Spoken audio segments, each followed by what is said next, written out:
Well, folks, it is official that Kamala Harris has ruled out a bid in the California's governor election, and it is clear that she has her eyes set on the 2028 presidential election. But we all remember that her 2024 campaign was a disaster, marked by failures to stand out and an inability to break away from the Biden administration, which makes her an extremely risky bet for 2028. But today, we are going to be unpacking exactly why Kamala Harris should not run for president in 2028. We're going to look at her track record, the political missteps that he's made, and why she will not win an ultra-competitive 2028 primary. So let's dive into it. And obviously, the biggest piece of evidence that we have is the 2024 election. It was a disaster, and a disaster is a mild way to put it. Like, no doubt.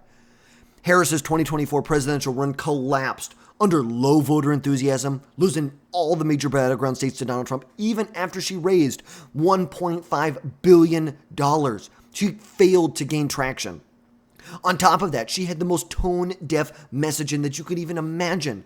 Remember, she went on The View, and Harris claims that she would not change a single thing about the Biden administration and the policies they promoted, which obviously alienated, frustrated voters who were extremely, extremely frustrated with the status quo, what was currently going on.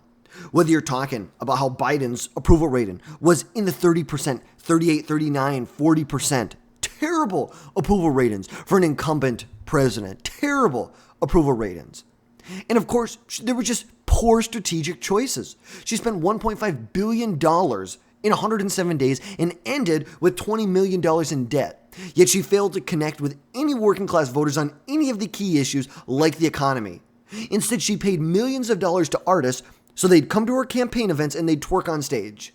That is literally what she did. She paid big money, allegedly paid big money to big superstars to get their endorsement. Her 107-day campaign was the most chaotic presidential campaign, most dumbfounded presidential campaign that relied on celebrity endorsements like Beyonce over actual substantive policy discussions. Go back to 2020. We remember she dropped out of the 2020 Democrat primary before a single vote was even casted, due to the fact that she was in the single digits. Her polling was terrible, which shows she cannot rally Democrat voters. She can't. And going into 2028, it is going to be a crowded field, and that leads us to my second point, which is her complete inability to stand out in a competitive primary. The 2028 Democrat primary will be ultra competitive with many big names that will be in this election, no doubt. People like Andy Beshear, like Pete Buttigieg, maybe Stephen A. Smith, Gianna Raimondo, Rahm Emanuel, not the biggest names ever, but you get down here, Booker, Crockett, Cuomo, Fetterman, Gallego, obviously Kamala Harris, Newsom, Josh Shapiro, AOC, Ossoff, J.B. Pritzker, Murphy, Amy Klobuchar. These are big names who are already building national profiles. We already see big people like Andy Beshear, like Gavin Newsom, like Pete Buttigieg getting out, building their national profile. They have federal leadership PACs that they're able to get out there, get in front of voters, help Democrats win in 2026, but also build their name recognition. And the biggest issue that Kamala Harris has is her lack of charisma. Harris does not inspire anyone. Harris struggled to inspire anyone in 2024, often coming across as extremely scripted, risk-averse, unlike the more dynamic contenders who are going to dominate the Democrat primary, like Newsom, like AOC. And her loyalty to Joe Biden and his unpopular policies during his administration, especially when it came to the economy, when it came to foreign affairs, makes her extremely vulnerable for a progressive challenge. And polls are clear. They are extremely clear right now. Kamala Harris is leading the Democrat primary in the polling right now. There's no doubt about that. You can't deny it. In the aggregate, she was getting about 1 out of every 5 Democrat voters to vote for her. But the reality is she's only getting 1 out of every 5. She's at the height of her name recognition right now. The height of her name recognition. But voters are not enthusiastic about voting for her. And she will fade away against fresher faces like AOC, like Buttigieg, like Booker, like Gavin Newsom, even like someone like a Gretchen Whitmer. She will fade into the distance. She will fade into the background with big names like this. especially if she doubles down on her risk-averse campaign strategy like she had in 2028, where she was focused on making safe moves, status quo messaging that failed to address the economic concerns of voters. The fact that prices had rose in aggregate 25-30% over the 4 years that Biden was in office, that her and Biden. The fact that 20 million illegal immigrants poured into our country while she was president, while she was vice president. She was the one who oversaw the withdrawal of Afghanistan, in which many service members died. And she goes on The View and says she won't change a single thing, which is ridiculous. It's ridiculous. And that is my third point that we get led to, is her ties to the failed Biden administration. Harris, during the 24 campaign, was unwilling to break away from President Joe Biden. She refused to criticize Biden's record. Even after the 2024 loss, she refuses to say that she should have criticized Biden and what he did. Plus, you add in the ties to his cognitive decline and policy flops. It's insane. This guy has stage 4 metastatic prostate cancer and no one knew about it? What a joke. This was a cover-up at the highest level, and Kamala Harris was 100%. She was 100% complicit in this.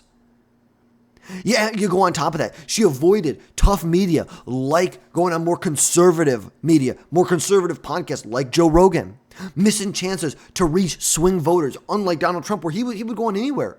He didn't care. Donald Trump went anywhere that they would accept him, he would go. And also, you add on that she had horrible policies she promoted, like supporting tax-funded, I don't even want to call it gender-affirming surgery. We're going to call it what it is, surgical and chemical child mutilation surgeries for prisoners, for children, which is a lightning rod, which Donald Trump and his campaign totally exploited her on. She was so weak on these issues. She was weak on countering voters' concerns on immigration, on inflation, on critical issues where Republicans gained huge amounts of ground in 2024 with working class, with Hispanics, with minorities. Donald Trump won 1 out of every 3 minority voters in America. That's the reality. She would be a horrible candidate in 2028. Her loss and her inability to shift any blame from Biden makes her a symbol of the failed Democrat Party, of the failed Democrat policies, and that Democrats want a new start. They want a fresh face. They want someone who is young and new and energetic. Not Kamala Harris, where she almost believes that this should be handed to her. Because after Trump's win in 2024, Democrats need a candidate, if they want to win, who can energize working class voters. Someone who does not remind them of past losses. And there's new leaders. There's way more options that are emerging right now, like governors, like Newsom, like Whitmer, who offer a stronger, maybe less divisive platform. I don't know if you could say less divisive with Newsom. But look, Newsom would be much more well-positioned to win in 2028 than Harris would be right now. You add on her tenure as VP and senator lacks any standout achievements. To counter her 2024 campaign failures, she has been a failure since the day she became a politician. And then you add in her image, her elitist coastal image that does not resonate with the heartland voters. Voters from the states where you need to win. Wisconsin, Michigan, Pennsylvania, Georgia, Nevada, Arizona, North Carolina. This is where you need to win. And Harris even had some of the worst margins in places like Illinois, places like California, like New York, like New Jersey. She had the worst margins of any Democrat candidate in recent history. The worst. And if Democrats truly want to win in 2028, they will abandon Kamala Harris and they will look to the new generation of Democrats that can challenge Donald Trump's legacy and challenge the Republican Party without the baggage of Kamala Harris. Now, overall, I think the Democrat Party's bench is pretty weak going into 2028. Look, they've got some big names who are out there who are doing everything they can, whether it's Newsom, whether it's Bashir, whether it's Buttigieg. All of these big names are getting out there. They have their leadership packs. They're doing what they can to get to increase their name recognition at the end of the day. But still, this is a weak bench. This is a group of individuals who supported 20 million illegal immigrants coming across our southern border, unvetted. These are the same people who want to mutilate, surgically and chemically mutilate young children without their parents' permission. This is the people we're talking about. They are woke and they are weak, and even their own party believes that they're woke and weak. Even the Democrat Party believes that they are woke and they are weak. The Democrat Party has gone so far to the point where Jasmine Crockett is a candidate who is considered to be a top frontrunner in the 2026 Senate election in Texas. That AOC is somehow a big name in 2028. That the party is in a horrible position, and Donald Trump is racking wins up on the boards time and time again. He has big wins on the boards that they can run on in 2028, and they have a massive war chest. You want to talk about the actual money? Between Donald Trump and Republicans, they have almost triple the amount of money, cash on hand, that Democrats and Democrat-affiliated associations have. Triple the amount of money.